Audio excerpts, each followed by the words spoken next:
अस्सलाम वालेकुम ख़वातीन और हज़रात, a very good morning to all of you. आप सबको द मॉर्निंग स्टार में खुशामदीद कहते हैं। आज की नई सुबह आपकी एक बेहतरीन एनर्जी और आपके खुश अखलाकी की मुंतज़िर है। आज के दिन आप जितने भी लोगों से मिले, आपका आज का जो मोटिव है आज के दिन का, वो और लोगों का दिन अच्छा बनाना है। जिससे मिले एक मुस्कुराहट के साथ मिले, फुल एनर्जी के साथ मिले, ताकि आपसे जो भी मिल रहा हो उसका दिन और ज़्यादा अच्छा, ज़्यादा ताज़ा दम और फुल ऑफ एनर्जी हो जाए। बहुत ज़्यादा आपके लिए न्यूज़ लेकर आया हूँ। सबसे पहले मुबारकबाद अर्जेंटीना के लिए जो कि फीफा वर्ल्ड कप जीत गया है। लायनल मेसी को एक बार फिर से गोल्डन बॉल मिली है। He is the only football player जिनको 2 बार गोल्डन बॉल मिल चुकी है अपने करियर में। इसके बाद उन्होंने कहा था कि वो रिटायर हो जाएंगे, but a big congrats to the FIFA World Cup winner. उन्होंने फीफा वर्ल्ड कप जीत लिया। उसके साथ बलूचिस्तान में पकड़ी गई है 2.5 करोड़ रुपए की मनशियात। जी हाँ, कितनी बड़ी बात है, कितनी महंगी मनशियात पकड़ी गई है 2.5 करोड़ रुपए की बलूचिस्तान के अंदर, जो कि हम अपनी जो सिक्योरिटी है उसको, जो हमारी सिविल सर्विसेज है उनको हम सलाम करते हैं कि भाई ज़बरदस्त, क्या बेहतरीन आपने काम किया है। उसके साथ साथ ख़वातीन और हज़रात, शाहिद आफरीदी की जो साहबजादी है, she is all set to get married to Shaheen Afridi, जो कि एक और ही बहुत ही प्रोफाउंड क्रिकेटर है। द मॉर्निंग स्टार की तरफ से उनको बहुत बहुत हम लोग मुबारकबाद पेश करते हैं। और उनकी फरवरी में शादी मुनक्किद हुई और हमारी दुआ है कि अल्लाह ताला उनकी ज़िंदगी में और खुशियाँ लेकर आए। ख़वातीन और हज़रात, उसके साथ साथ एक और बहुत ही शानदार खबर है मेरे पास आप सब के लिए, जो कि सुन के आप बहुत ज़्यादा खुश होंगे। हमारे साथ हैं शेफ मुनीज़ा। गुड मॉर्निंग, अस्सलाम वालेकुम। कैसे हैं इस पर? आप बताएं, आप कैसी हैं? मैं बिल्कुल ठीक, और बड़ी अच्छी बात कही, और इसीलिए आज आप आके सुबह में मुस्कुरा रहे थे कि सबको देख देख के। क्योंकि मुझे लगता है कि शबुनीता ये एक बहुत ही बड़ी ये एक उधार होता है। लेकिन अगर आप किसी लड़की को देख के मुस्कुराएंगे तो कुछ और ही सोचेगी ना। क्यों हंस रहे हो भाई?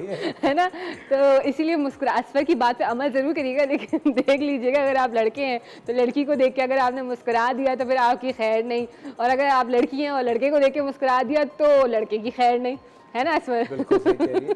अच्छा ख़वातीन और हज़रात, इस साल तकरीबन 80 मिलियन लोगों ने मस्जिद नबी में नमाज अदा की, माशाअल्लाह, जो कि माशाल्लाह एक बहुत ही बड़ा नंबर है। 80 मिलियन पीपल प्रेड इन मस्जिद नबी इस साल। और हमारी दुआ है कि अल्लाह ताला आपकी जो इबादत है उन्हें कबूल फरमाए। अल्लाह ताला हमें भी वहाँ नमाज पढ़ना नसीब करे, हम सबको। बिल्कुल। अच्छा प्लीज़ एक दुआ कीजिए मेरे लिए, प्लीज़ दुआ करें।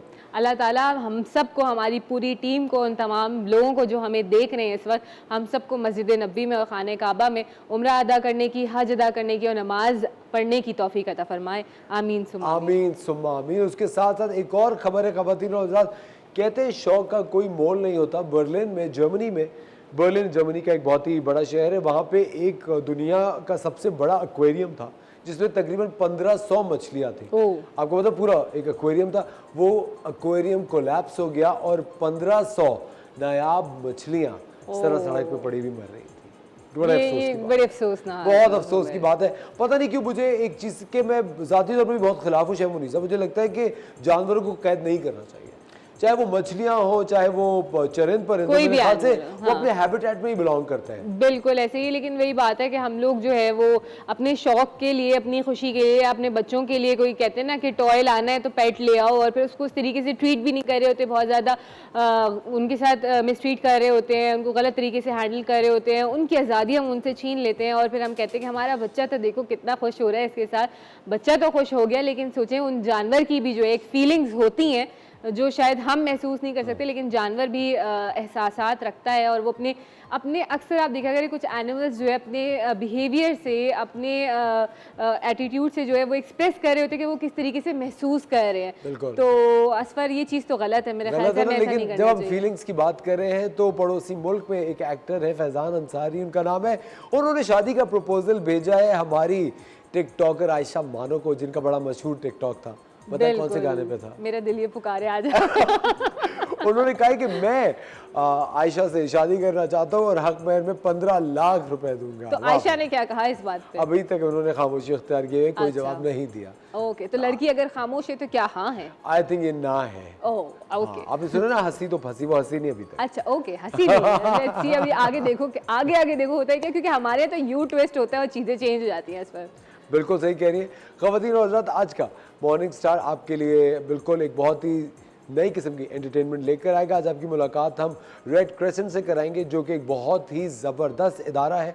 फर्स्ट एड का इदारा है, रिहैबिलिटेशन का इदारा है, डिज़ास्टर मैनेजमेंट का इदारा है। उसको आप लोग कैसे ज्वाइन कर सकते हैं और वहाँ से आप क्या क्या सीख सकते हैं। उसके साथ साथ हम आपकी मुलाकात कराएंगे शानदार थिएटर के लोगों से, जो कि थिएटर एक्टर्स हैं, थिएटर में क्या सीख रहे हैं, कहाँ कहाँ परफॉर्म कर रहे हैं, और अगर आप भी थिएटर में अपना करियर बनाना चाहते हैं तो आप उनसे क्या सीख सकते हैं। उसके साथ साथ शेफ़ मुनीज़ा होंगी, लेकिन शेफ़ मुनीज़ा होंगी क्या है ये बिल्कुल बिल्कुल है। है। और आज मैं क्या सिखाने वाली हूँ, उससे बड़ी मज़े की चीज़ सिखाने वाली, क्योंकि सर्दियों का मौसम है और इस मौसम में हम ज़्यादातर जा रहे होते हैं बाहर फ़िश खाने के लिए, लेकिन क्यों ना उसी तरीके से चटपटा फ़िश कटाकट बनाया जाए अपने ही घर में रहते हुए और फुल हाइजीन के साथ, साफ़ सफाई के साथ। तो आज मैं आप लोगों को सिखाऊंगी फ़िश कटाकट बनाना और बहुत चटपटी मज़ेदार सी रेसिपी होने वाली, तो इसलिए हमारे साथ रहिएगा। जी हाँ, लेकिन ब्रेक पे जाने से पहले एक और खुशखबरी कि पेट्रोल की कीमत में 10 रुपए कमी और डीजल की 7.5 रुपए कमी हो चुकी है। बहुत बहुत मुबारक हो। ये कब तक है ये हमें नहीं पता, शायद जब तक हम आपको ये न्यूज़ बता रहे हो तब तक बढ़ चुकी और बढ़ गए हो। लेकिन हम लोग लेते हैं एक छोटा सा ब्रेक, मिलते हैं आपसे ब्रेक के बाद।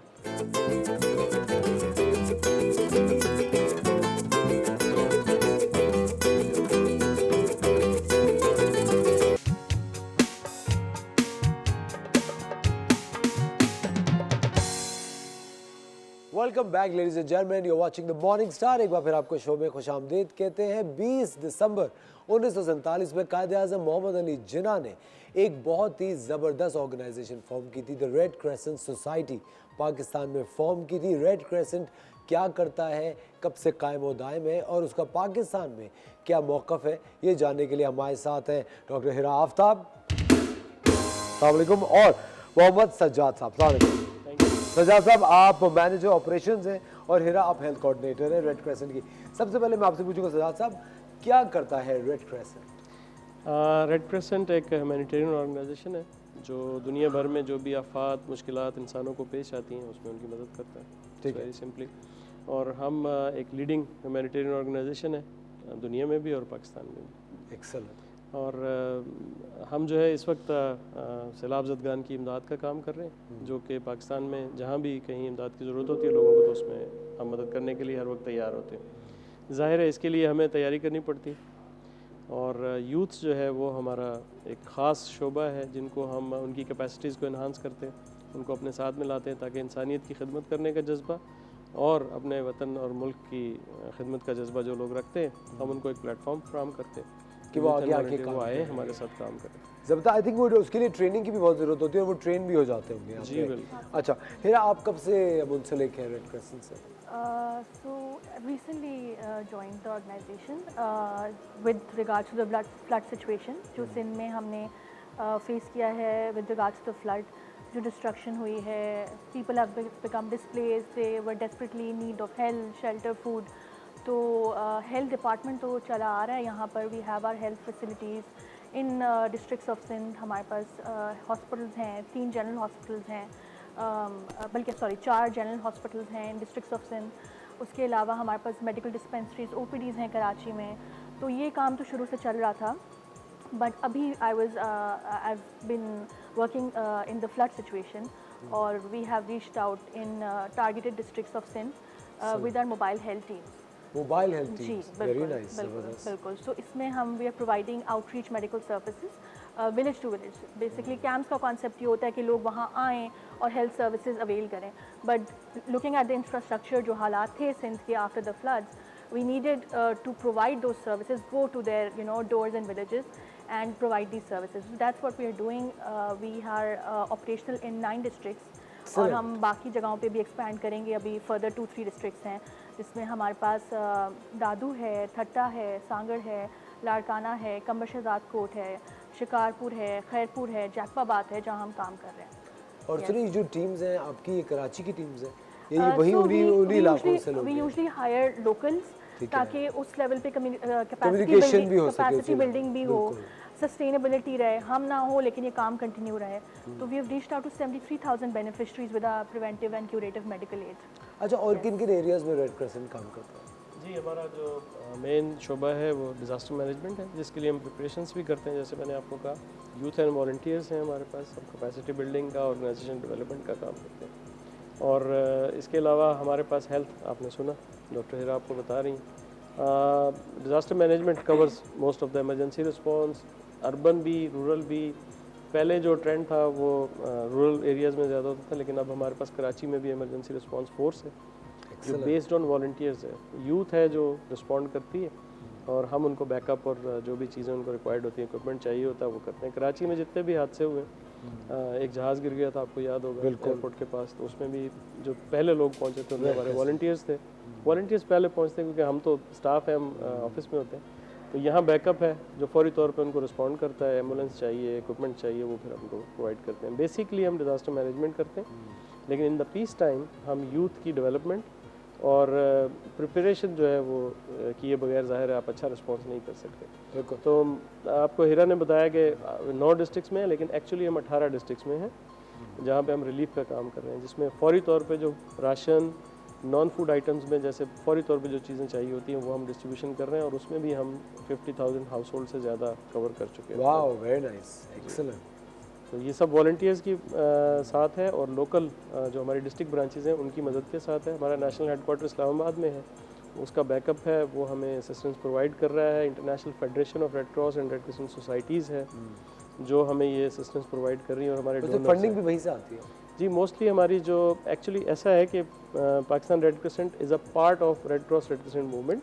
ठीक है। इस मूवमेंट के 3 कंपोनेंट्स हैं। एक ICRC है जो शुरू में बनी थी, जनीवा में 1863 से काम कर रही है, और इसके अलावा हर मुल्क में एक नेशनल सोसाइटी है, और 192 कंट्रीज़ में हम काम कर रहे हैं। एक्सीलेंट। तो इन सब का एक फेडरेशन है जिसके पास इमरजेंसी में यूज़ करने के लिए फ़ंड्स भी होते हैं। हम लोकली भी जनरेट करते हैं, हमारे साथ मुख्तलिफ कंपनीज़ हैं वो भी हमें फ़ंड करती हैं।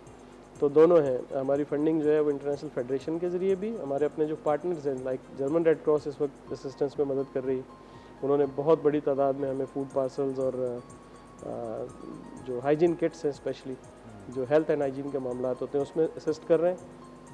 इसके अलावा हमारे साथ नॉर्वेजियन रेड क्रॉस है, कतर, कुवैत, और ख़ास तौर पे टर्किश रेड क्रिसेंट, उन्होंने हमें सपोर्ट किया। तो ये सारे हमारे जो पार्टनर्स हैं इनके साथ मिलके हम काम करते हैं। They bring the fundings as well, they themselves support us. Excellent. और अभी जो सवाल आप कर रहे थे कि कराची से टीमें जाती हैं, तो कराची में प्रोविंशियल हेडक्वार्टर है, लेकिन हमारी आउटरीच जो है वो डिस्ट्रिक्ट्स में है। ठीक है। तो अभी आप अंदाज़ा लगा लें कि 23 डिस्ट्रिक्ट जो है वो डिक्लेयर्ड है, जो फ्लड अभी आया है मानसून की वजह से, उसमें से 18 में तो हम इस वक्त काम कर रहे हैं। अच्छा, ये तो डिज़ास्टर मैनेजमेंट है। जिस तरह बहुत सारी पॉवर्टी है या जो गुरबा पाकिस्तान में, वैसे भी आपको पता है एक बहुत बड़ा बेगर माफिया है, बहुत छोटे बच्चे हैं जो सड़कों पे हैं, जो जिनकी कोई आगे पीछे है नहीं, उनके लिए रेड क्रिसेंट क्या करता है?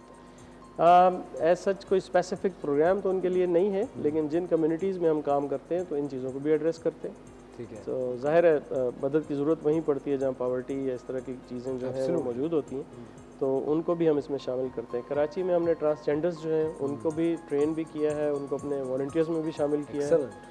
तो हम कोशिश करते हैं कि जितने भी कम्युनिटी में मसाइल हैं उनको एड्रेस करें, और कोशिश करें कि जहाँ तक हम पहुँच सकते हैं। आई थिंक वैसे भी I think it's high time कि हम लोग जो वर्ड भी है ट्रांसजेंडर, उसको यूज़ करना बंद कर दें। आई थिंक कि हम लोग उनको इतना स्पेशलाइज कर देते हैं कि वो उनके लिए उनकी जो एक उनकी ओरिएंटेशन है या उनकी जो ये वाली शख्सियत है उसको हम इतना बड़ा कर देते हैं कि वो उनका जो क्राफ्ट है या हुनर है वो बहुत पीछे रह जाता है। आई थिंक हम जिस तरह मर्द और औरत को इतना काउंट नहीं करते, हम क्राफ्ट पूछते हैं, हम डॉक्टर हैं, इंजीनियर हैं, आई थिंक हमें उनसे भी इसी तरह बात करनी चाहिए कि आपका काम क्या है, उनको भी इसी तरह हुनर सिखाना चाहिए। ख़वातीन रेड क्रिसेंट की ये शानदार टीम हमारे साथ मौजूद है। अगर आप इस कॉन्वर्सेशन का हिस्सा बनना चाहते हैं तो आप हमें कॉल कर सकते हैं और इनसे बात कर सकते हैं। वक्त हो जाता है एक छोटे से ब्रेक का। ब्रेक से पहले आपको एक बहुत ही शानदार रेड क्रिसेंट का पैकेज दिखाते हैं, फिर ब्रेक पे जाएंगे और ब्रेक के बाद आपसे दोबारा मुलाकात करेंगे।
Welcome back ladies and gentleman, you watching the Morning Star. एक बार फिर आपको शो में खुशामदीद कहते हैं। हमारे साथ रेड क्रेसेंट की टीम मौजूद है।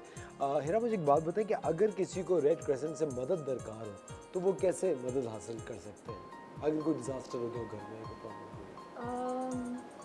वैसे तो हमारी जैसे जहाँ जहाँ हम इंटरवेंशंस प्रोवाइड कर रहे हैं वहाँ हमारे कम्युनिटी फीडबैक एक हमारा एक सेंटर भी है जिसमें we take responses from the community. We have a hotline जिस पे they can tell us where they need the help and the aid, and that is where we try to incorporate that in our planning. तो ये सिलसिला है। बाकी I think Sajjad साहब ज़्यादा इसके एलाबरेट कर सकेंगे। जी, हेल्पलाइन हमारी है 1030। ये हमारी नेशनल हेडक्वार्टर बेस्ड है। अदरवाइज़ प्रोविंशियल हेडक्वार्टर में हमारे पास हम उसको फीडबैक के लिए मैकेनिज़्म के लिए हमने रखा होता है नंबर 1, वो भी अवेलेबल है। हम एग्जिस्ट करते हैं यहाँ कराची में मेन 3 तलवार क्लिफ्टन पे हमारा हेडक्वार्टर है, तो वहाँ भी हमें अप्रोच करते हैं लोग। तो बाकी टेलीफोन लाइंस जो हैं वो अवेलेबल हैं ऑफिस की 24/7 जी 24/7 1030 इज़ अवेलेबल। 103 हाँ जी। और तो आपकी एम्बुलेंसेस बाकी भी हैं? जी हमारी एम्बुलेंस सर्विस है कराची के लिए, उसके सेपरेट नंबर्स हैं। ठीक है। वो मैं हम आपको प्रोवाइड कर देंगे, वो भी प्लीज़ किसी वक्त चला दीजिएगा। इसके अलावा हमारे पास हम फ़र्स्ट एड की ट्रेनिंग का अहतमाम करते हैं। फ़र्स्ट एड और दीगर जो शोबा जाते हैं इसके डिज़ास्टर रिस्पांस के, उसमें हम ट्रेनिंग्स देते हैं हमारे वॉलंटियर्स को। जो कि कोई भी ले सकता है। जी कोई भी ले सकता है। उसमें डिफरेंट उसको थोड़ा सा हम क्राफ्ट कर लेते हैं लोगों के लिए। लाइक घर में जो मदर्स हैं जो कुकिंग करती हैं, जो काम करती हैं, चूल्हे में पतीली में कभी आग लग जाती है तो अगर बर्न हो जाता है, कट लग जाता है, तो उसको उन्होंने कैसे डील करना है। तो डिफरेंट स्टेजेस हैं इसकी। कंपनीज़ को हम प्रोवाइड करते हैं, स्कूल्स के बच्चों को हम फर्स्ट एड सिखाते हैं। तो हमारा एक फुल फ्लैज ट्रेनिंग सेंटर है फर्स्ट एड का यहीं पे प्रोविंशियल हेडक्वार्टर में। और रेड क्रिसेंट रेड क्रॉस जो है वो फेमस है फर्स्ट एड की ट्रेनिंग्स के लिए। वी आर लीडिंग ऑर्गेनाइजेशन जो कि इसको पूरी दुनिया में जो है वो फर्स्ट एड को। फिर अगर कोई ज्वाइन करना चाहता है रेड क्रॉस या रेड क्रेसेंट ज्वाइन करना चाहता है, उसका क्या प्रोसीजर है? As a volunteer join As a कर सकता है volunteer, हमें। और मुख्तलिफ़ किस्म के वॉलंटियर्स होते हैं हमारे साथ। वो अपना टाइम और अपना शोबा बताते हैं हमें कि किस शोबे में वो हमारे साथ मदद कर सकते हैं। तो हमारे साथ ज़ाहिर है जब डिज़ास्टर में हम जाते हैं तो हर किस्म के लोग हमें चाहिए होते हैं। डॉक्टर्स भी हैं, इसके अलावा हमारे पास वाटर एंड सैनिटेशन के एक्सपर्ट्स हैं, उसमें हमें इंजीनियर्स भी चाहिए होते हैं। मुख्तलिफ़ लोग हमें ज्वाइन करते हैं। इस वक्त भी रेड क्रिसेंट जो डिस्ट्रिक्ट्स में काम कर रहा है, हमारी जो टेक्निकल टीम्स हैं उनके साथ जो स्टाफ और वॉलंटियर्स हैं उनकी बेस पे हम काम कर रहे हैं। तो they can join any time. आपने एक फॉर्म फिल करना होता है, ऑनलाइन भी अवेलेबल होता है वो फॉर्म। हमारी वेबसाइट है, हमारी फेसबुक पेज है, इंस्टाग्राम पे भी है, और आप ख़ुद भी हमें विज़िट कर सकते हैं। और as a school, as a organisation अगर आप रजिस्टर होना चाहते हैं तो आप हमें कांटेक्ट करें। हमारे जो कंसर्न लोग हैं वो आके आपकी रजिस्ट्रेशन कर लेंगे। You will become a volunteer. फिर हम आपकी गाये बगाए जो ट्रेनिंग्स अवेलेबल होंगी वो शुरू करेंगे, वो शुरू करेंगे। तो जैसे ही हमें ज़रूरत पड़ेगी, हमारे इस वक्त कराची से जो है वो कोई 40 के करीब वॉलंटियर्स जो हैं वो फील्ड में हैं डिफरेंट डिस्ट्रिक्ट्स में। They are supervising actually. Very nice. क्योंकि वो ट्रेंड है, इमरजेंसी रिस्पांस फोर्स है हमारी कराची के 7 अजला में। तो जहाँ भी वो हेल्प की ज़रूरत होती है थ्रू आउट सिंध, तो हम उनको वहाँ डिप्लॉय करते हैं और वो हमें हेल्प करते हैं। अच्छा, red crescent red cross society से कैसे मुख्तलिफ है? जी, रेड क्रॉस जो है वो जब इसका आगाज़ हुआ था तो स्विट्ज़रलैंड का एक ताजिर था, हेनरी डूनो उसका नाम था। उसने जब ये ICRC international committee of red cross बनाई तो उनका जो फ्लैग है आपको पता है उसका बैकग्राउंड रेड है और उसके बीच में एक प्लस का निशान बना हुआ है जिसको क्रॉस कहते हैं। तो उन्होंने उसको रिवर्स करके अपना जो रेड क्रॉस का आगाज़ किया। लेटर ऑन, अभी रिसेंट हिस्ट्री है, 40-50 साल पहले उन्होंने जो टर्की हमारा एक मुल्क है, वहाँ पे कुछ काम हो रहा था तो मुसलमानों ने ये कहा कि हमारा जो निशान चांद है, उन्होंने कहा जी आप ह्यूमैनिटेरियन बुनियाद पे काम करते हैं, तो वो चांद जो है इसमें लगा हुआ है, आप ये देख रहे हैं यहाँ पे क्रॉस और क्रिसेंट दोनों है। तो रेड क्रॉस और क्रिसेंट एक ही है। और इसके दूसरे कंपोनेंट्स में ICRC इंटरनेशनल कमेटी है और IFRC है, ये सब एक ही ऑर्गेनाइजेशन के नाम है। बेहतरीन, ज़बरदस्त। तो हम इस वक्त दुनिया में इसका एक और इंसिग्निया भी है लेकिन वो मुतारिफ नहीं है क्योंकि रेड क्रॉस इतना पुराना है। जो आप शुरू में बात कर रहे थे 1920 से है, 1863 से 1863 से जी, एक सदी से ज़्यादा हो गया। और अभी पाकिस्तान में भी आपके सामने ये 70 ईयर्स हमने कंप्लीट किए। कायदे-आज़म ने एक्चुअली इसको फॉर्म नहीं किया था, ये इंडियन रेड क्रॉस से अलग हुई थी जैसे पार्टीशन हुआ था। तो उस वक्त इसका जो नेशनल हेडक्वार्टर था वो कराची में था। ये 70s में जब इस्लामाबाद आबाद हुआ तो फिर उसके बाद यहाँ से शिफ्ट हुआ। तो तो रेड क्रॉस रेड क्रिसेंट एक ही तंजीम है, इसको अरबी में सलीब अहमर और हिलाल अहमर भी कहते हैं। ओह, तो पाकिस्तान में हम पाकिस्तान जो है वो उर्दू में इसको हिलाल अहमर पाकिस्तान कहते हैं। तो बेहतरीन। ये एक ही ऑर्गेनाइजेशन है और ये बहुत बड़ी ऑर्गेनाइजेशन है, इसके पास बहुत स्कोप है और लोगों की मदद करने के लिए हर वक्त तैयार रहती है, वॉलंटियरली अपने आप को पेश करती है और खालिसतन इंसानियत की बुनियाद पर काम करती है। ज़बरदस्त, वेरी नाइस। ख़वातीन और हज़रात, रेड क्रेसेंट के जो फ़ोन नंबर्स हैं और उनकी जो वेबसाइट है वो इस वक्त आपकी स्क्रीन पे आ रही होगी। अगर कभी खुदा न खासा कोई प्रॉब्लम हो तो आप इन फ़ोन नंबर्स पे इनसे रब्ता कर सकते हैं और इन तक रसाई बहुत ज़्यादा आसान हो गई है। फ़र्स्ट एड की भी ट्रेनिंग दे रहा है रेड क्रेसेंट। मेरे ख्याल से फ़र्स्ट एड की ट्रेनिंग हमारे जितने भी यंगस्टर्स हैं उनको ज़रूर लेनी चाहिए, ताकि जब वो आगे बढ़ के ज़िंदगी में वो कोई काम कर रहे होते हैं तो वो ऑफ कोर्स एक वेल इक्विप्ड हो, अगर खुदा न खासा कोई प्रॉब्लम हो तो उसको फेस कर सकें। आपको बहुत शुक्रिया Hira, thank you so much, thank you very much Saad भाई। Thank you very much. आप लोग हमें मौका फराहम करते हैं तो यही डिसमिनेशन है हमारे इदारे की कि हम क्या कर सकते हैं और लोग जो है हमें रीच कैसे कर सकते हैं। तो Red Crescent is always there to help people. Thank you very much. ख़वातीन और हज़रात, वक्त हो जाता है एक छोटे से ब्रेक का, लेकिन ब्रेक पे जाने से पहले आपको रेड क्रेसेंट का एक और बहुत ही ज़बरदस्त पैकेज दिखाते हैं और फिर आपसे दोबारा मुलाकात करते हैं।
वेलकम बैक ख़वातीन और हज़रात, आप देख रहे हैं द मॉर्निंग स्टार। एक बार फिर आपको शो में खुशामदीद कहते हैं।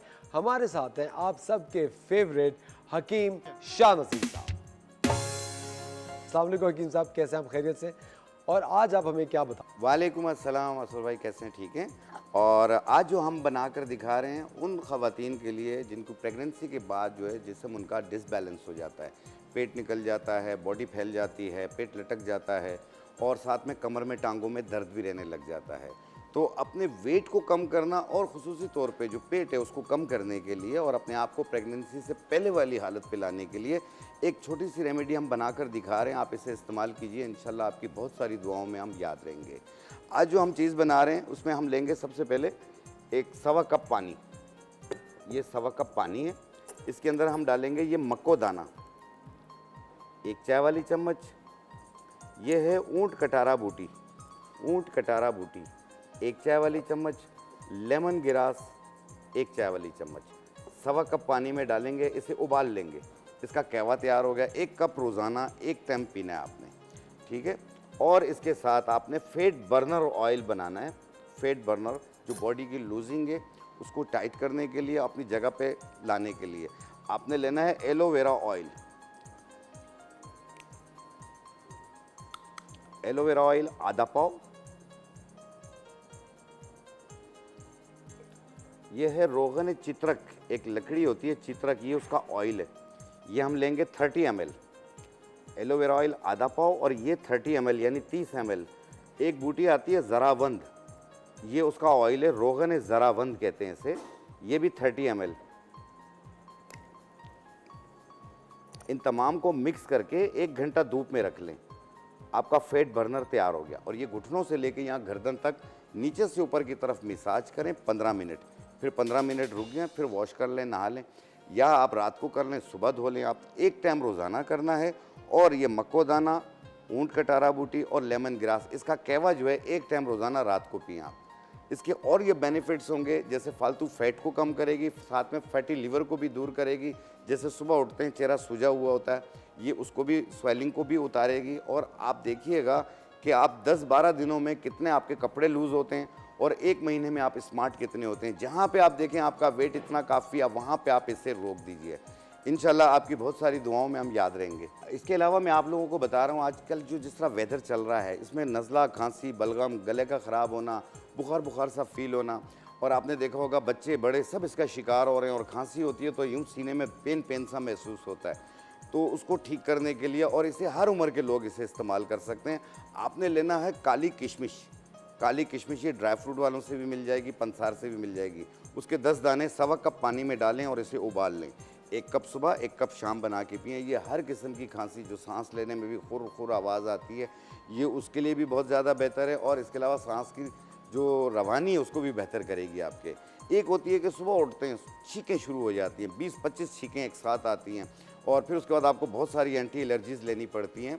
तो हमारी जो जड़ी बूटियों में एंटी एलर्जी होती है वो बरगे बांसा होती है। बांसा के पत्ते और बनफशा के पत्ते, ये दोनों 1-1 चाय वाली चम्मच, और मुलेठी आधा इंच का टुकड़ा 1.25 कप पानी में डालें और इसे उबाल लें।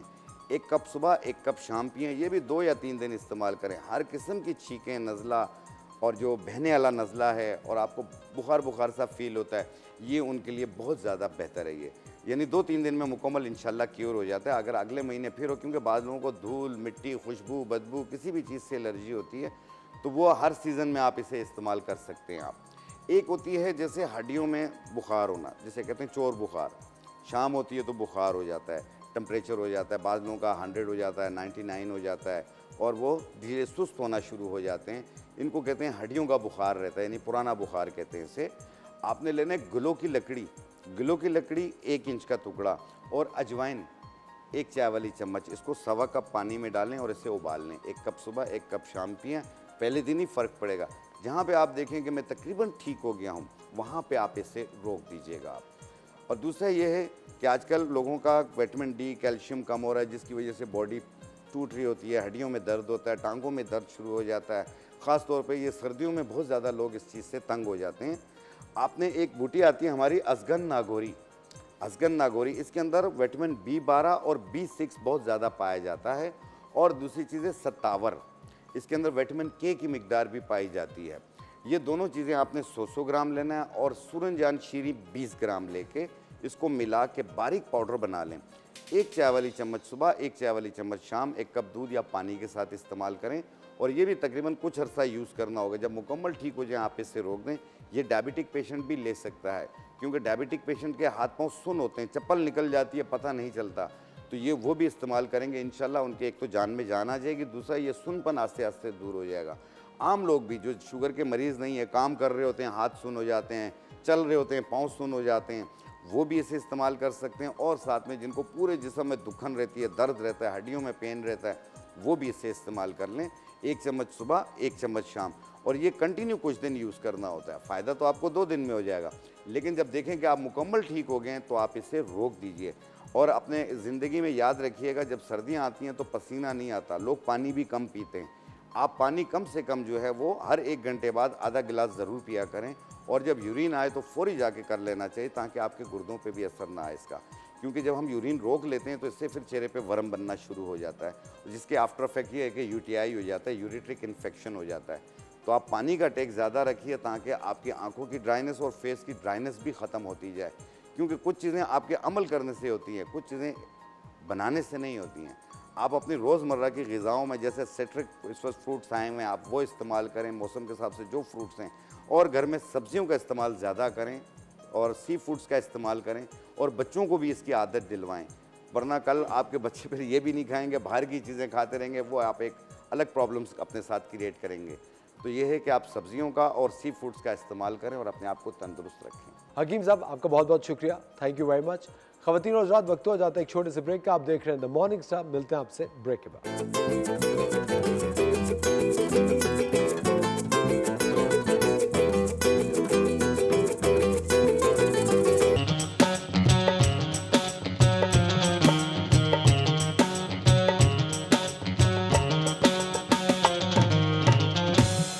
वेलकम बैक ख़वातीन और हज़रात, आप देख रहे हैं द मॉर्निंग स्टार। वक्त हो जाता है हमारी किचन क्वीन का।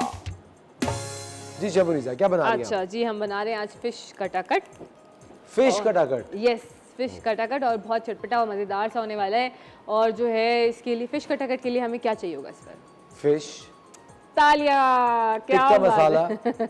नहीं, टिक्का मसाला नहीं चाहिए, हम घर के मसालों से ही बनाएंगे। घर के मसालों से? जी हाँ, मेरी कोशिश हमेशा ज्यादातर ये लेमन होती है। जूस चाहिए होगा। बिल्कुल, क्योंकि चटपटा है तो आपको पता है। चाट lemon juice, मसाला। चाट मसाला, लेमन बिल्कुल जूस, चाट मसाला, नमक हस्बे जायका, लाल मिर्च, काली बिल्कुल, जो मिर्च, बेसिक इंग्रेडिएंट्स है सफेद हमारे घर मिर्च, में, देगी लाल मिर्च, जो बेसिक इंग्रेडिएंट्स है हमारे घर में। हल्दी, बिल्कुल बिल्कुल, लहसुन अदरक का पेस्ट, लहसुन अदरक का पेस्ट। ऐसा ही है। और देखें, जब आप टीवी पे आ रहे होते हैं तो लोग आपको कॉल करना शुरू कर देते हैं, तो प्लीज़ जब लाइव शो चल रहा हो तो कॉल ना किया करें, ठीक है। अच्छा जी, ऑयल हमने इसमें शामिल कर दिया है और इसके अंदर हम शामिल करेंगे लहसुन अदरक का पेस्ट, तकरीबन 1 टेबलस्पून के करीब।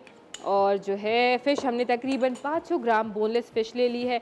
जैसे ही लहसुन अदरक का पेस्ट थोड़ा सा हमारा सा खुशबू आ जाएगी इसमें अच्छी तरीके से, तो हम इसके अंदर शामिल करेंगे प्याज। 1 प्याज हमने बारीक चॉप कर ली थी, इसको हम इसमें शामिल कर देंगे, ठीक है। ये देखिए, इस तरीके से आपने बारीक बारीक प्याज चॉप कर लेनी है और प्याज इसमें शामिल कर देनी है, ठीक है। प्याज को हल्का सा इसके साथ हम कुक करेंगे, बिल्कुल लाइट सा पिंक सा, और फिर उसके बाद जो है हम इसके अंदर टमाटर और हमारी फ़िश वगैरह शामिल करेंगे। अच्छा, आपने क्या करना है कि फ़िश बिस्किट्स ले लीजिए, और या फ़िश का कीमा करवाना है तो वो करवा लीजिए, लेकिन फ़िश जो है ना बहुत जल्दी टेंडर हो जाती है, बहुत जल्दी कुक हो जाती है। तो आपको जो है ना बिस्किट्स भी ले लेंगे, उसके बोनलेस फ़िश ले लेंगे। पता चला आप बिस्किट लेने चले जाएँ, तो आपने जो है फ़िश, बोनलेस फ़िश लेनी है, उसको जो है स्क्वायर शेप्स में जो होती है उसको बिस्किट्स कह दिया जाता है। तो उसको आपने क्या करना है कि ले लेना है, और उसको जब आपको करेंगे तो वो साथ साथ खुद ही जो है वो पक के चूरा होना शुरू हो जाएगी, और आपने उसको क्या नाम है इस तरीके से चम्मच की मदद से तोड़ेंगे तो वो टूट भी जाएगी। अच्छा देखें, लाइट पिंक होना शुरू हो गई है हमारी प्याज, तो हम इसके अंदर जो है वो टमाटर शामिल कर देंगे, ठीक है। अच्छा, ये सब साथ साथ पकता रहेगा और हम इसमें फ़िश और मसाले भी शामिल कर देंगे, ठीक है। अच्छा, टमाटर भी मैंने तकरीबन 2 ले लिए थे, उसको फाइन चॉप कर लिया था। तवे पे जब बनता है ना, तो तवे पे जो है वो बहुत जल्दी जल्दी कुक हो जाता है। एक तवे पे आप देखिएगा, यही चीज़ आप फ्राइंग पैन में या पतीले में जब पका रहे होंगे तो बहुत डिफरेंस आता है। तवे पे पकाने से खुशबू भी अलग आती है, उसका फ्लेवर भी बहुत डिफरेंट आता है। इसी तरीके से कभी आप देखिए, आप जब लोहे की कढ़ाई में जो है वो कढ़ाई बना रहे होते हैं तो उसका फ्लेवर बिल्कुल अलग होता है, और उसको फ्राइंग पैन में या नॉन स्टिक बर्तन में जब बनाते हैं तो उसका फ्लेवर बिल्कुल डिफरेंट होता है। तो वो जो लोहे की कढ़ाई में जब आप बनाते हैं तो उसका फ्लेवर बहुत निकल के बहुत मज़े का आता है और बिल्कुल बाजार जैसा फ्लेवर आता है। इसी तरह कटाकट जो है वो बड़े से तवे पे जो है वो आपने देखा होगा वो बन रहा होता है, और टका टक उसकी आवाज़ आ रही होती है, तो बड़ा अच्छा लगता है और बड़ी खूबसूरत। और कुछ लोग तो उससे जो है बड़ी ज़बरदस्ती जो है वो बीट्स बना रहे होते हैं, कर रहे होते हैं, तो वो उनकी प्रैक्टिस होती है। तो आई विश, मेरी एक विश है कि मैं वो सीखूं जाके कि वो किस तरीके से वो म्यूज़िक जो है वो उससे क्रिएट कर रहे होते हैं। बड़ा अच्छा लगता है वो जब हम सुन रहे होते हैं। तो मैं स्पेशली जब भी मैं जाती हूँ तो मैं खड़ी हो जाती हूँ उसको सुनने के लिए, कि बंस रोड पे बड़ा मशहूर एक जगह है, वहाँ पे हम अक्सर कटाकट खा रहे होते हैं, और वो वहाँ पे अच्छा कंपटीशन चल रहा होता है ना, 2-3 शॉप वाले जो होते हैं जो आपस में एक साथ होते हैं आगे पीछे, तो वो सब इस तरीके से आवाज़ें क्रिएट करते हैं, बड़ा मज़ा आता है उसको सुनने में। तो ये भी एक हमारे कराची में टैलेंट है, हमारे पाकिस्तान में और जगहों पर भी यकीनन इस तरीके का टैलेंट होगा। तो असफर, आप सुनते हैं वो जो जब कटाकट बना होता है, टका टक जो उसकी आवाज़ आती है, उससे जो म्यूज़िक क्रिएट करते हैं कितना मज़े का होता है। जहर लगती है मुझे वो म्यूजिक। सर में दर्द हो जाता है, मैं मुझे तो बहुत अच्छा लगता है। हेडफोन लगा के कह रहा था भाई खाना बना दो। अच्छा देखिए, आप, मेरा ताल्लुक शायद खाना पकाने से है, तो वो मुझे बड़ा अच्छा लग रहा होता है कि जब भी मैंने नोटिस किया आप किचन में इतनी चीजें जोर जोर से फेंक रही होती हैं, बर्तन ठड़ाक ठड़ाक करके आवाज आ देखिए रही होती वो तरीका होता है गुस्सा निकालने का ना, सामने वाला अगर होता है ना ये। आपको पसंद नहीं है ना तो आप जोर जोर से फेंके तो वो खुद ही बोलेगा अच्छा ये गुस्से में, चलो चलो निकलो ऐसे, है। हाँ, निकलो मत खाओ यहाँ पे। है ना। शेफ मुनीसा, आपने फेसबुक आप यूज करती हैं? बिल्कुल आपने देखा है कभी फेसबुक पे जो वो आ रही होती है मेमोरीज बिल्कुल। कि इतने साल पहले ये हुआ था, इतने साल पहले वो हुआ था? हाँ, आपको कभी इस बात का एहसास हुआ कि वक्त कितनी तेजी से गुजर रहा है? वाकई। और एकदम से कल कल की बातें लगती हैं, वो एकदम से 6 साल 5 साल 4 साल पहले हुई थी वो चीज़ें। अच्छा, ये चीज़ फेसबुक पे भी होती है और गूगल पे भी जो है वो होती है, आपकी मेमोरीज में जो पिक्चर्स वगैरह वीडियोस वगैरह चली जाती हैं तो वो पॉपअप होती है। तो वो बड़े मज़े की लगती है क्योंकि आजकल ना मेरे बच्चों की जो 2-3 साल पुरानी वीडियोस आ रही होती है उसमें जिस तरीके से बात छोटी करते छोटी हैं, होंगी अभी। हाँ, हाँ। तो मैं उस दिन अपने बेटे को कहती हूँ कि देखो कितने मैं उसको ऐसे हंसा दी, आप चूहे लग रहे हो मेरे। वो हंस रहा था, मम्मा क्या बोल रही हो आप? तो वो बड़ा मजे का लग रहा था, वो जिस तरीके से बोल रहा था, बता रहा था। तो वाकई मैंने बोला यार कितनी जल्दी जो है ये बड़े हो रहे हैं और हमें एहसास भी नहीं हो रहा कि वक्त वाकई बहुत तेजी से जो है वो गुजर रहा है। बच्चे बड़े हो रहे हैं और हम बूढ़े हो रहे हैं।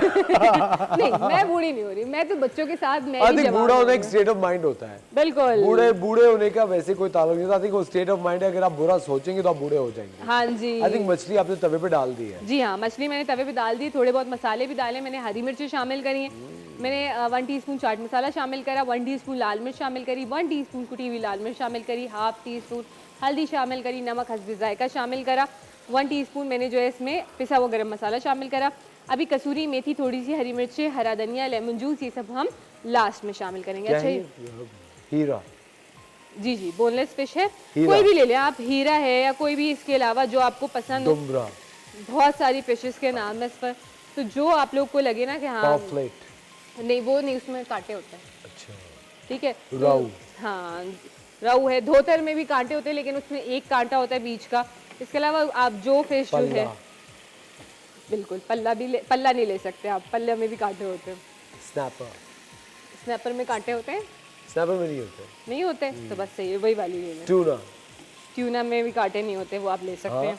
सार्डिन्स। उसका मुझे नहीं पता। सार्डिन्स ही कही आपने? नहीं। सार्डिन्स पतली पतली छोटी छोटी पतली पतली फिश होती है जो कि टर्की में बहुत इनकी एक स्पेशलिटी है। सार्डिन्स की डिश अच्छा, बहुत सारी वो एक डिश में होती है, इतनी बिल्कुल फिंगर फिश की तरह होती है वो। अच्छा अच्छा अच्छा अच्छा। एक यहाँ पे मिलती है उसी तरीके से, लेडी फिंगर के नाम से होती है वो फिश, वो बिल्कुल पतली पतली होती है और वो जो है ना जब उसको फ्राई करो ना वो इतनी क्रिस्पी हो जाती है कि उसके कांटे भी जो है ना आप चबा सकते हैं। तो वो फील नहीं होते वो बिल्कुल भी ना, और वो चुभते जब नहीं है। हाँ चुभते नहीं है, उसमें सिर्फ और सिर्फ नमक लगाते और उसको फ्राई कर लें आप ऐसे ही, और दाल चावल के साथ खाएं। कभी आपने दाल चावल के साथ फिश एंजॉय की है? Never। कभी भी नहीं करी? नहीं। ना करें यार उस पर, कभी आप दाल चावल के साथ फिश खाइएगा फिर आप, बल्कि हम यहाँ पे बनाएंगे किसी दिन। ठीक है दाल। ठीक है, दाल चावल के साथ हम फिश अभी बनाएंगे। मंगवा लूं दाल? हाँ बिल्कुल, लेकिन ये तो हम फिश का कटाकट बना रहे हैं ना, उसमें फिश हम डिफरेंट तरीके से बनाएंगे। अभी मंगा रहे तो क्या हुआ? मंगा ली, चलो। क्या दाल मंगा रही? कौन सी दाल मंगा रही? खवातीन और हज़रात, यहाँ बन रहा है फिश टिक्का, फिश कटाकट। फिश कटाकट। वक्त हो जाता है एक छोटे से ब्रेक का, मिलता है आपसे ब्रेक के बाद।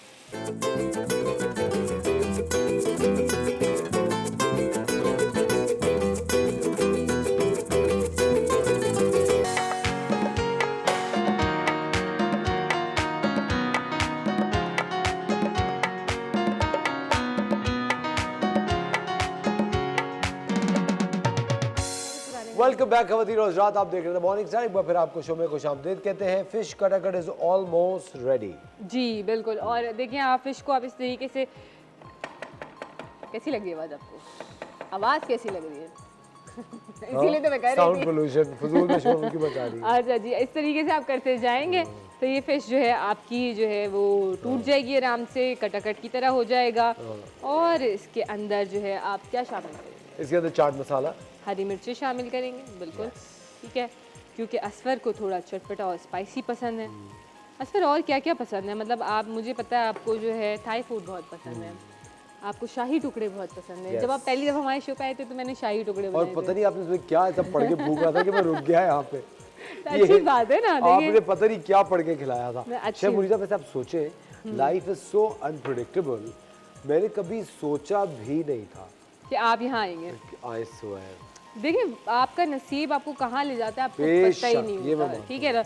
हम लोग ये कहते हैं यार देखो वो पीछे पड़ा हुआ है, ये हो रहा है वो हो रहा है, लेकिन अल्लाह की ज़ात एक मौजूद है जो अगर आपके हाथ से कोई छीन सकता है, आपके नसीब से कोई नहीं छीन। बिल्कुल सही बात है। ठीक है ना, तो डरना छोड़ दें, अल्लाह आप ताला ये पे बात भरोसा को करना शुरू मानते हुए लोगों के हाथों से छीन छीन के खाना खा लेती थी बचपन में, स्कूल में भी यही करती रही है ना। करें। आप मेरे स्कूल में थे ना, मेरे सीनियर थे टीचर ना। था, अच्छा टीचर टीचर था, है, ओह जब भी आपको सब पता है। प्रिंसिपल के लेवल पे था मैं। अरे वाह वाह, फिर आपने वो जॉब क्यों छोड़ी? अगर ये जला ना शबूरी था, मछली कितनी महंगी है आपको पता है ना।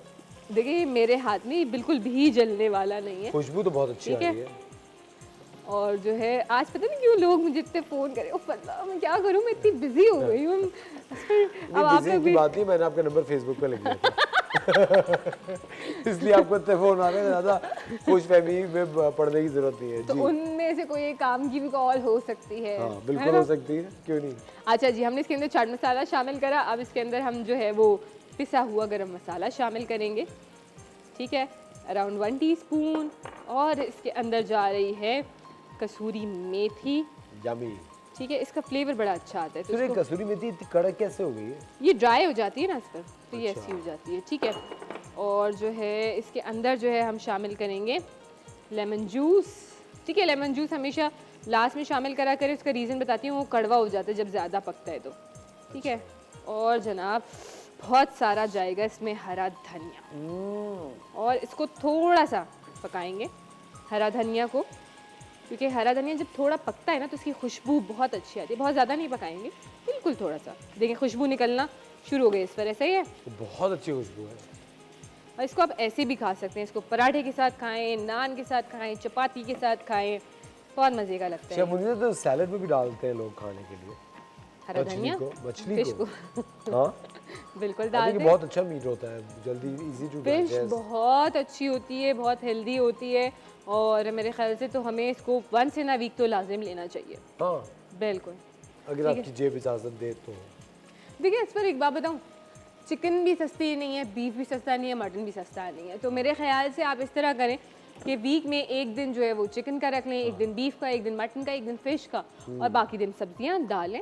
बिल्कुल सही बात अल्लाह है। ताला ने पास्ता- कितनी सारी नेमतें दी हैं। पास्ता भी हमें। खा सकते हैं। बिल्कुल पास्ता, लेकिन हमारे यहाँ पास्ता में भी हमें डालना होता है ना चिकन। मैं आपको बताऊँ पास्ता के अंदर इतना अच्छा है शमुनीजा, उसके अंदर आप सब्जियां डालें, आप उसमें कॉटेज चीज़ डालें, ऑलिव डालें, मशरूम डालें, कॉर्न डाल दें, लेकिन हमारे यहाँ ना जो चीज़ डाल लोगों दें। को चाहिए होता है, आप उसको डिफरेंट सॉसेस के साथ जो है मिक्स करके खा सकते हैं, सैलेड्स में खा सकते हैं, लेकिन हमारे यहाँ क्या है कि नहीं, चिकन तो मस्ट है या कोई ना कोई मीट तो मस्ट है ना, वो चीज़ हमारे यहाँ सेट हो गई है। हाँ, दिमाग वो में चीज़ set हो नहीं गई है। निकल रही है इस पर, वो चीज़ है ना, मतलब इसको निकालना अगर हम इस तरीके से निकाल सकते हैं, हमारी आने वाली जनरेशन को जो है हम जो है थोड़ा सा मीट कम दें और वेजिटेबल्स और दालें वगैरह दें। लेकिन हमारे एक कॉन्सेप्ट बड़ा है ना, वो बच्चों को नगेट्स खाने हैं वो कंपनी के, और मैं कहती हूँ इन चीज़ों से ना बच्चों को थोड़ा सा दूर आज़ाद रखें। करें।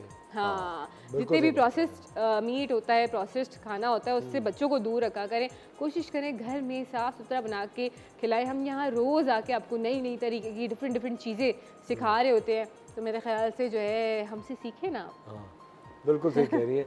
अच्छा इसकी रेसिपी बता दो। हाँ, इसकी रेसिपी बता देते हैं। हमने क्या किया कि ऑयल लिया तकरीबन 2 से 3 टेबलस्पून तवे के ऊपर। अच्छा आप ऑयल ना ग्रेजुअली बढ़ा भी सकते हैं, ठीक है। उसके अंदर हमने जो है एक प्याज शामिल करी, एक प्याज फाइन चॉप शामिल करी, उसको हल्का सा पिंक करा। उसके अंदर मैंने टमाटर शामिल कर दिए, थोड़ी सी हरी मिर्च शामिल कर दी, 2 टमाटर फाइन चॉप शामिल करे, उसको जो है वो कुक करा स्लाइटली सा, और उसके अंदर मैंने फ़िश शामिल कर दी। साथ साथ तमाम मसाले शामिल करे, जिसमें जो है मैंने नमक हस्बे जायका शामिल करा, लाल मिर्च 1 टीस्पून शामिल करी, हल्दी हाफ़ टी स्पून शामिल करी, कुटी हुई लाल मिर्च 1 टीस्पून शामिल करी, पिसा हुआ गरम मसाला हाफ़ टी स्पून शामिल करा। इसके साथ साथ मैंने इसके अंदर चाट मसाला 1 टीस्पून शामिल करा। इसको मैंने फ़िश को कुक करा। फ़िश को जब आप थोड़ा थोड़ा मैश करते जाएंगे तो वो टूट जाएगी और फिर वो इस तरीके से कीमे की शेप में आ जाएगी। उसके बाद मैंने इसके अंदर जो है लेमन जूस शामिल करा, 2 टेबलस्पून के करीब पिसा हुआ गरम मसाला शामिल करा, 1 टेबलस्पून के करीब। जब फ़िश कुक हो जाए तब आपने ये डालना है। साथ साथ इसके अंदर मैंने हरा धनिया, थोड़ी सी और हरी मिर्च शामिल करी, और जो है जनाब कसूरी मेथी शामिल करी, और चाट मसाला थोड़ा सा स्प्रिंकल कर लीजिए, और हरा धनिया डाल के आधे मिनट के लिए मैंने उसको कुक करा है, और बस फ्लेम बंद कर दी, और हमारा मज़ेदार से चटपटा फ़िश कटा कट तैयार है। बस ज़बरदस्त। शमुनीजा thank you very much, Thank you. बहुत बहुत शुक्रिया। ख़वातीन और हज़रात, वक्त तो आ जाता है एक छोटे से ब्रेक का, लेकिन एक जाने से पहले आपको एक बात बताता चलूँ, आप कोई भी रेसिपी द मॉर्निंग स्टार की अगर अपने घर पे ट्राई कर रहे हो, उसकी वीडियो बना के आप हमें इंस्टाग्राम पे DM ज़रूर कीजिए। हम उन वीडियोस को अपने मॉर्निंग स्टार का हिस्सा बनाएंगे और आपको एक मौका देंगे कि आप हमारे किचन में आएँ और शेफ मुनीजा के साथ कोई डिश बनाएं। बिल्कुल, और जल्दी से ये काम करें। जल्दी से काम करें और जल्दी से एक ब्रेक लें। मिलते हैं आपसे ब्रेक के बाद।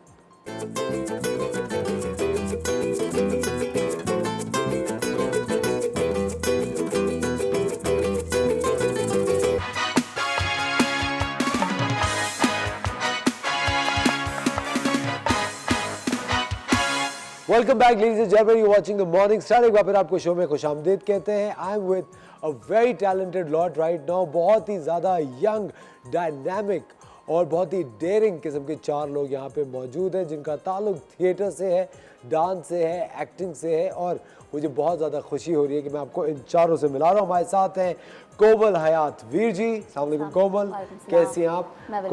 कोमल के साथ उनकी छोटी बहन है सानिश हयात वीर जी। सालिम सानिश, हाउ आर यू?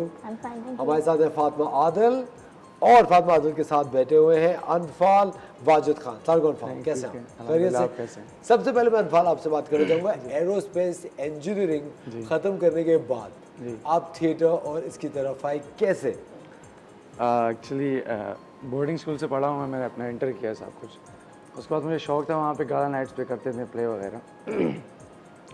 तो फिर मेरा एक चाचू है, वो चीफ इंजीनियर है PIA में। तो मेरे अब्बू का भी एविएशन से रिलेटेड है। फिर अब्बू ने कहा कि आप भी एविएशन फील्ड में जाओ, लेकिन मैंने उनको कहा था कि मैं ये परस्यू करूँगा आगे। उसने कहा पहले ये कर लो। फिर मैंने उनकी खातिर मैंने वो एरोस्पेस इंजीनियरिंग कर ली थी। और फिर मैंने साथ साथ मैथ्स कम्युनिकेशन चुपके से किया था अब्बू से, वो भी वर्चुअल यूनिवर्सिटी से चुपके से कर रहा था। वो ऑनलाइन था तो पता नहीं चलता था, तो वो मैंने किया। और फिर एक दिन मैंने बता दिया उनको कि यार मैंने अब कंप्लीट कर दिया है, अब मैं जाऊँगा। तो उन्होंने पहला थोड़ा सा वो किया, मना किया मुझे कि यार ऐसे ना, क्या करोगे आगे फ्यूचर का आगे। मैंने कहा चलो। और इतनी बड़ी मुश्किल पढ़ाई पढ़ने के बाद तुम ये क्या कर रहे हो? बस शौक था, आ गया मैं। इवन अब्बू तो मान नहीं रहे थे, फिर मैं भाग के आ गया घर से। तो मैं भाग के आया हुआ था घर से। अब्बू मान जाते हैं, फैमिली है हमारी, तो मान गए। फिर कहता जो करना है कर लो, चलो तुम्हारी लाइफ है। लेकिन मुझे लगता है एजुकेशनल बैकग्राउंड अगर आपको स्ट्रॉन्ग हो तो फिर आप कुछ भी कर सकते हैं। आपकी कैसे वेंचर हुआ इसमें? मैं जब अपना इंटरमीडिएट कंप्लीट किया तो उसके बाद कोरोना आ गया। अब मैं MCAT की तैयारी कर रही थी तो पेपर्स डिले हो गए थे। उस दौरान मैं जब गुजर रही थी तो वो आर्ट्स काउंसिल के पास बैनर लगा हुआ था और वहाँ ये शॉर्ट कोर्स की एडमिशन चल रही थी। तो जब मैंने देखा तो मैंने सोचा कि चलो बचपन से इतना नौटंकी का शौक रहा है तो घुस जाते हैं। मैं अंदर गई, एडमिशन्स का पूछा और सब कुछ किया। क्लासेस शुरू हो गई, 3 महीने पढ़ लिया। तो टीचर्स ने रोक लिया, कहा 3 महीने और एक्सटेंड करके देखो, तुम्हारे अंदर पोटेंशियल है, तुम कर सकती हो। तो मैंने कहा ठीक है 3 महीने और दे देते हैं। जब इतना 3 महीने, तो मैं और 3 महीने रुक गई। जब 3 महीने रुकी तो मैंने ये जाना कि बचपन से अब तक जो मैं करती आ रही थी, मैं छुप छुप के लिखती थी, मैं मतलब सारा काम अपना छुप छुप के कर रही होती थी। और मैं अपने घर वालों के आगे, मतलब बहन भी, तो सबके आगे ऐसी होती थी कि मैं बहुत पढ़ाकू, सिर्फ पढ़ाई करूँगी, उसके अलावा कहीं नहीं जाना। तो अम्मी से मैंने बात की कि मैं थिएटर करना चाह रही हूँ। तो मैंने कहा तुम्हारी लाइफ है, कभी भी रोक टोक रही नहीं है किसी पे भी, तुम जो चाहे करना चाहो। मैंने सोच लिया, मैं फर्स्ट ईयर में आ गई। और जब इधर पढ़ने लगी, थिएटर को जानने लगी, एक्टिंग को जानने लगी, तो बस ये डिसाइड कर लिया कि अब कहीं और नहीं जाना, यही करना है। आगे भी बैचलर्स करना है तो एक्टिंग में करना है। मैं ट्राई कर रही हूँ कि कोई बाहर की यूनिवर्सिटी देखूँ जहाँ एक्टिंग पढ़ सकूँ अच्छे से। तो फिर अब घर वालों का कैसे रिस्पॉन्स? घर वाले हमेशा की तरह खुश ही रहते हैं। बस वो असल में मेरे घर वालों का भी यही कि वो, जैसे छोटी बहन भी इसी डांस और उसकी तरफ है, घर वालों के अंदर भी नौटंकी भरी हुई है। तो वो भी यही चाहते हैं कि बस जो बच्चा चाह रहा है ना, जो वो शौक नहीं पूरे कर सके, वो चाहते हैं हम करें।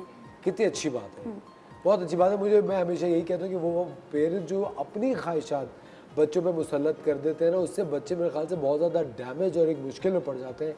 और ये कितनी अच्छी बात है कि वो जो अपनी चीज़ें नहीं पूरी कर पाए, अपने बच्चों को पूरी करते हुए देखते हैं तो वो खुश होते हैं। बहुत ही अच्छी चीज़ है। आप मुझे बताएं फातिमा, आपका सफ़र ये कैसे स्टार्ट हुआ? व्हेन आई वाज 16 मैंने थिएटर ऐसे स्टार्ट किया कि मेरे भाई ने मुझे बताया, वो भी मेरे साथ ही पढ़ते हैं, उन्होंने मुझे बताया कि ऐसे ऐसे आर्ट्स काउंसिल ऐसे थिएटर करवा रहे हैं और हम चलते हैं, शॉर्ट कोर्स करते हैं। मुझे नहीं पता था तब थिएटर क्या होता है, एक्टिंग में मेरा बिल्कुल इंटरेस्ट नहीं था, मतलब मैंने कभी सोचा नहीं था। मेरा ज़्यादा जो इंटरेस्ट था वो आर्ट्स में था, फाइन आर्ट्स में, painting and all of this. तो उसके बाद मैंने कहा ठीक है चल लेते हैं। हमने किया शॉर्ट कोर्स करने के बाद वो जो उसने मतलब एक शॉर्ट कोर्स से हमें जो एक एनर्जी मिली, उसके बाद हमारा दिल किया कि हम करें आगे 3 इयर्स का। तो उसमें भी हमने पार्टिसिपेट कर लिया, ऑडिशन दे दिया और सिलेक्ट हो गए, क्लासेस शुरू हो गई। उस सफ़र में बहुत कुछ सीखा, मतलब आप इतनी छोटी सी लाइफ में, मैं अपनी बात करूँगी, मैंने अपनी छोटी सी लाइफ में बहुत सारी प्रॉब्लम्स के सॉल्यूशन सीख लिए जो अभी प्रॉब्लम्स आई भी नहीं थी मेरी ज़िंदगी में, और मैं अपने आप को बहुत ब्लेस्ड समझती हूँ उस वजह से।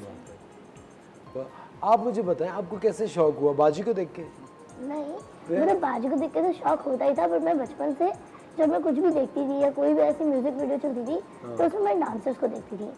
एंड मेरे मन में कभी कभार होता था कि मैं भी इस तरह से करूँगी। एंड बचपन से मेरी अम्मी, मेरी 2 बहनों ने, मेरे अब्बू ने मुझे बहुत ज़्यादा सपोर्ट किया है।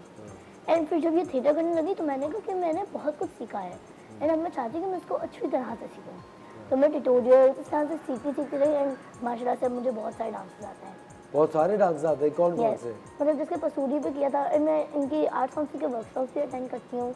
लाइक जिसके पीछे हट एक वर्कशॉप थी जो कि जशाने मैम ने ली थी एंड उनकी वर्कशॉप में मैं गई थी एंड वहाँ पे मुझे बहुत मज़ा आया, मुझे बहुत कुछ सीखने को मिला एंड मुझे बहुत खुशी होती है डांस करने।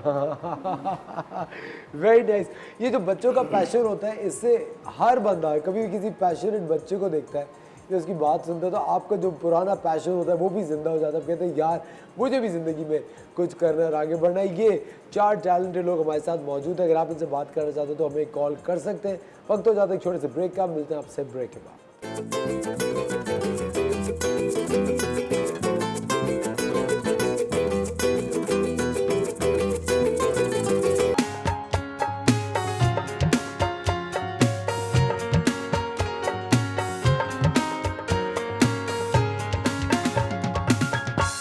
वेलकम बैक खवातीन और हज़रात, आप देख रहे हैं द मॉर्निंग स्टार। एक बार फिर आपको शो में खुशामदीद कहते हैं। हम बात कर रहे हैं 4 बहुत ही टैलेंटेड यंगस्टर्स से जो कि थिएटर पढ़ रहे हैं इस वक्त और ज़िंदगी में आगे कुछ करना चाहते हैं। अनफाल आप डायरेक्शन पढ़ रहे हैं तो आपने कभी एक्टिंग के बारे में नहीं सोच रहे? नहीं, एक्टिंग के साथ डायरेक्शन भी कर रहे हैं। एक्टिंग के साथ पढ़ रहे हैं आज। लेकिन एक पैशन तो किसी एक चीज़ में इंसान का होता है, वो आपने आइडेंटिफाई किया? पैशन मेरा है एक्टिंग में ही, क्योंकि मैं जब छोड़ के आया था, लेकिन मैं क्या साथ में डायरेक्शन को भी देख लेते हैं। अगर बूढ़े हो गए, कुछ ना काम अच्छा ना आया तो डायरेक्शन कर लेंगे, तो उस लिहाज से मैंने इसको उठाया। लेकिन अभी आपको ये लगता है कि कंपटीशन बहुत ज़्यादा बढ़ गया है? काफ़ी बढ़ गया और अब काफ़ी मुश्किल है अपनी जगह बनाना। क्या कहेंगी कोमल? जगह बनाना मुश्किल है, लेकिन अगर आपके अंदर अपना एक यूनिक अंदाज है तो आप जगह बना सकते हैं। मुश्किल होता है, जाहिर है, इतने लोग हैं, इतना कंपटीशन है, और जो रील्स और उसका जो चला हुआ है, सोशल मीडिया का एक इम्पैक्ट हुआ है, तो उससे हम जैसे थिएटर वाले लोगों के लिए थोड़ा मुश्किल हो जाता है, क्योंकि हम बड़ा समझ के चीज़ें कर रहे होते हैं। फिर दिल चाहता है कि चलो रील बना के फेमस हो जाते हैं, 4 वीडियोस बनाएंगे, हम भी कुछ तो मिलेगा। लेकिन फिर एक दिल करता है कि यार ये तो नहीं सीखने आए थे और अब तक ये सीखा नहीं है। जो चाहा है पहले उसको फोकस करते हैं, अगर नहीं मिला कुछ तो उससे हासिल करेंगे और फिर अपना काम दिखाएंगे। मुसीबत इसमें भी नहीं है, लेकिन यह है कि कंपटीशन ज़्यादा है। आपको अपने अंदर अपना जो अंदाज है आपका वो एक्सप्लोर करने की बहुत ज़रूरत है। बिल्कुल सही बात। जिसने खुद को जान तो लिया। आपको क्या लगता है आपके अंदर क्या एक इनफरादियत किस चीज़ से आती है? मुझे अपना मतलब मैं अपनी ज़ात को बहुत ज़्यादा पसंद करती हूँ। ऐसे नहीं मैं कि अपनी फेवरेट हूँ। फेवरेट नहीं मैं हूँ इस तरह की कि बिल्कुल है। और हमारे आर्ट्स काउंसिल के सबसे स्टार स्टूडेंट हैं, सब मानते हैं। मुझे मेरा नेचर बहुत डिफरेंट रहता है कि कभी मैं जॉली एकदम खुल के बात करना और कभी बहुत सीरियस हो जाना। तो मैं खुद को हर सिचुएशन में डाल के देखती हूँ, जो नहीं हो रही होती है उसमें भी कभी कभी डाल देती हूँ कि चलो देखते हैं इसमें क्या एक्सपीरियंस मिलता है। और फिर उन चीज़ों को जब मुझे एक्टिंग करने का मौका मिलता है स्टेज पर, तो मैं उस चीज़ों को यूज़ कर रही होती हूँ कि अपनी इमोशनल मेमोरी कनेक्ट करूँ और कुछ निकाल के लाऊं अपना, कि हाँ इस सीन में मेरे साथ क्या हुआ था, अब यहाँ मैं क्या दे सकती हूँ। तो जब मैं टीवी सीरीज़ कर रही थी, ड्रामा सीरीज़, तो उसमें मुझे बड़ी हेल्प की। अच्छा, टेलीविज़न शुरू कर दिया आपने? जी, मैंने शॉर्ट कोर्स से ही कर दिया था, लेकिन उसके बाद रोक दिया था कि मुझे हुआ अब सीखूं कुछ, पहले सीख लूँ फिर तो क्या किया आपने टेलीविज़न में? मैंने ड्रामा सीरीज़ किए थे तमाशा किस्मत का। ठीक है। तो चैनल का नाम मैं ले हाँ ले सकती प्ले है। चैनल के लिए मैंने किया ठीक था, है। तो वो तमाशा किस्मत का। और अभी जो ग्रीन एंटरटेनमेंट जो आने वाला है उसके लिए समी खान के साथ कुछ 2 या 3 सीन्स किए हैं मैंने। Very nice. तो उसमें उनको भी एक्टिंग का मतलब समझ आई कि आप वो, उन्होंने पूछा आप पढ़ कर आएंगे? मैंने कहा हाँ हम एक्टिंग पढ़ कर आएंगे। बोला हाँ वो फ़र्क वाजे हो रहा है। थिएटर को सब यही समझते हैं कि वो थिएटर बड़ा एक मेरे ख्याल से करके- आवाज की क्लैरिटी और तलफ़ुज़ और हम बात भी करने प्रैक्टिस का- में ही हैं उन चीज़ों के। अभी बिल्कुल। कैसे नहीं कि प्रो हो गए हैं, हम प्रो हो जाए, हम सीख रहे हैं सारे लेकिन आई उस्ताद थिंक हैं। एक कॉन्फिडेंस की बेइंतहा ज़रूरत होती है।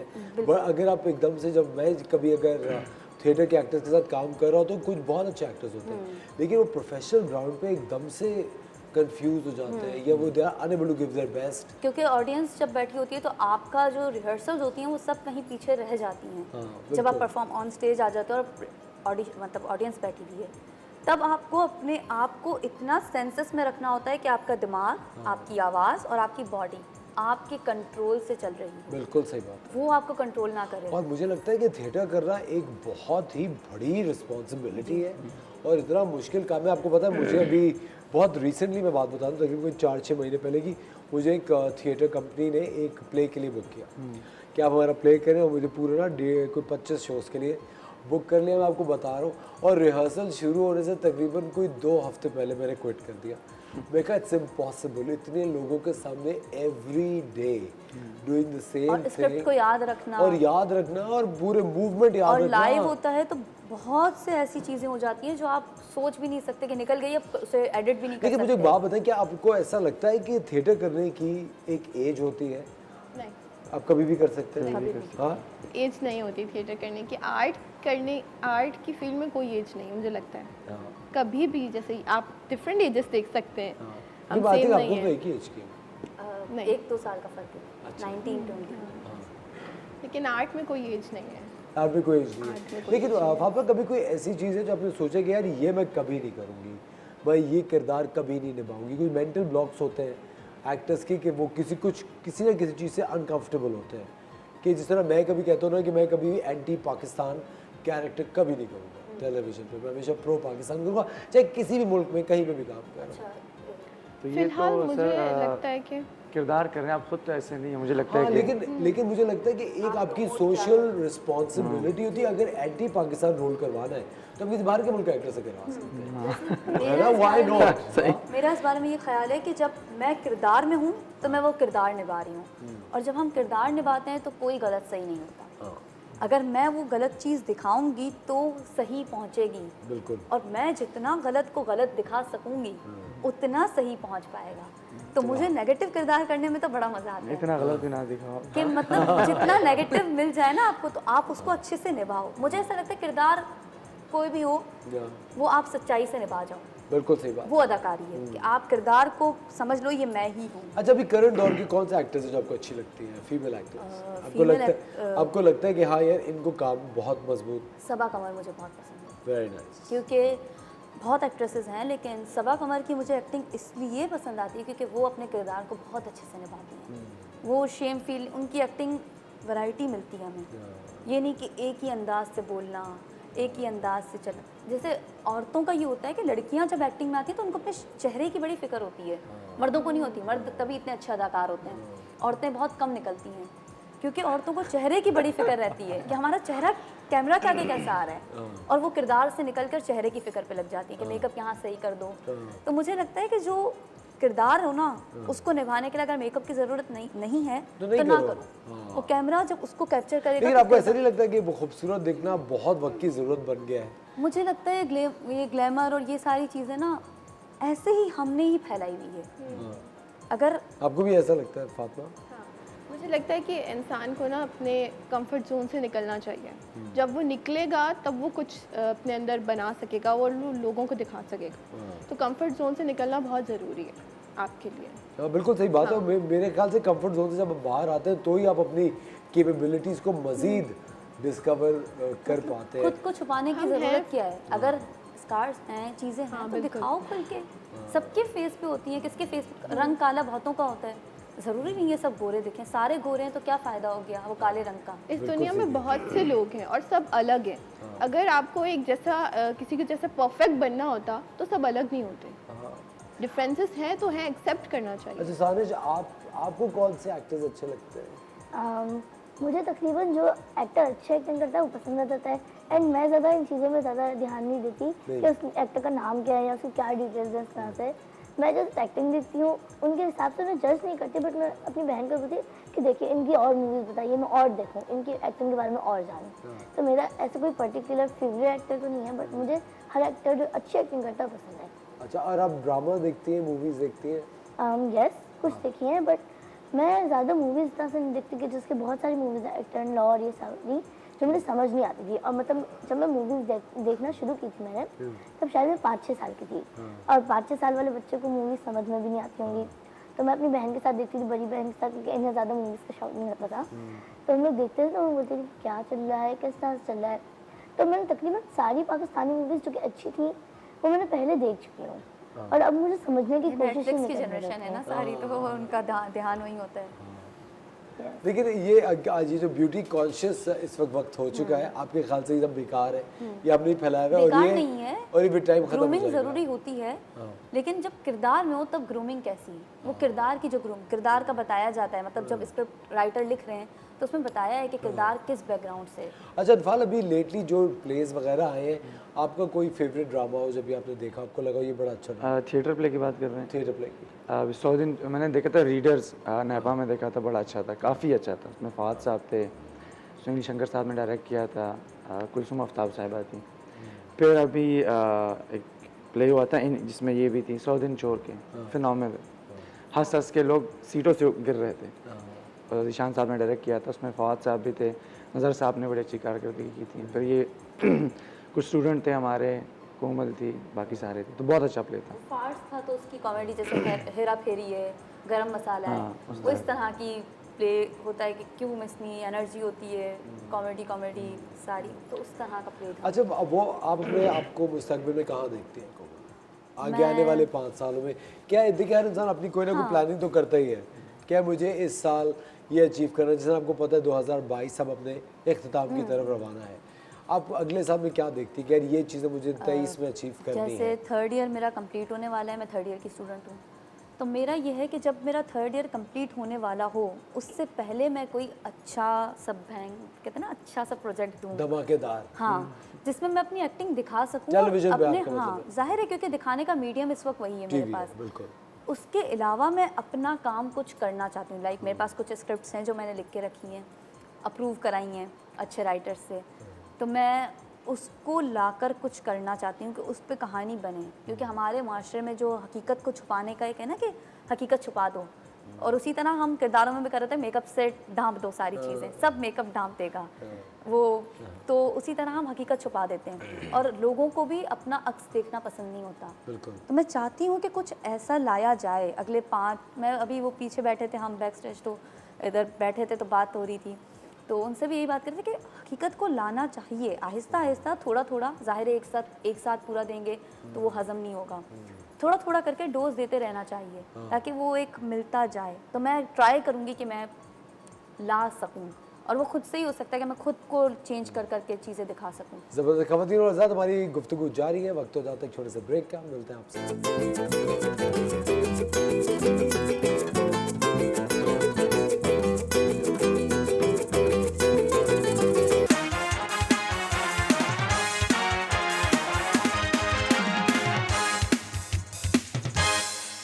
वेलकम बैक ख़वातीन और हज़रात, आप देख रहे हैं द मॉर्निंग स्टार। आप क्या सोचते हैं आगे आने वाले वक्त के लिए, आपने क्या प्लान किया है?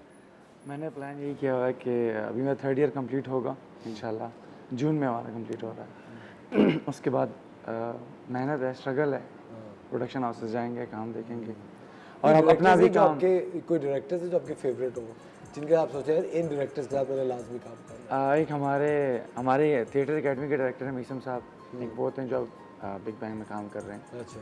और आसिम रज़ा है, उनके साथ काम करने का। आसिम रज़ा के साथ जी, वो है, और एक वो है जिन्होंने बनाया था वो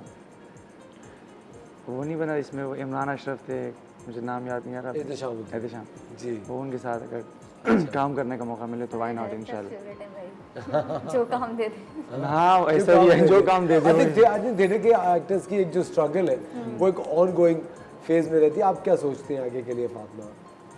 एक्टिंग एंड आर्ट्स, मुझे पेंटिंग का बहुत शौक है और मैंने कुछ कॉम्पिटिशन्स में भी पार्टिसिपेशन की हुई है और एग्जीबिशंस भी किए हुए हैं। तो एक्टिंग साथ साथ चलती रहेगी क्योंकि एक्टिंग मेरा टैलेंट है और वो मेरा पैशन है, आर्ट्स। तो मैं इसी को आगे परस्यू करूँगी, एक्टिंग को और आर्ट्स को। ज़बरदस्त, वेरी नाइस।